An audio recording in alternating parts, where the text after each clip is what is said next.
Hey guys, in this video I'm going to show you how to create an API key in Google AI Studio. So here I am on aistudio.google.com and you just agree to the terms right here.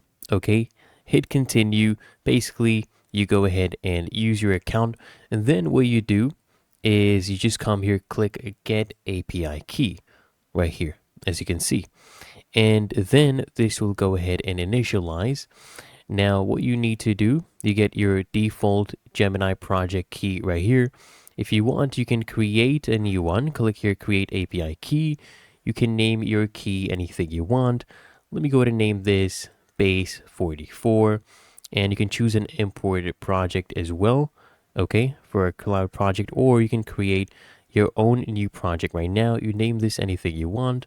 Just name it base 44. Click on create project. And once this is done, okay, we'll be getting our new API key. So new project's been created. Click on create key and we'll have our key right here in a second. You can easily just go ahead and copy this and use it. So here I have the key for base 44. You can copy this API key, copy to clipboard, and that is how to create an API key in Google AI Studio.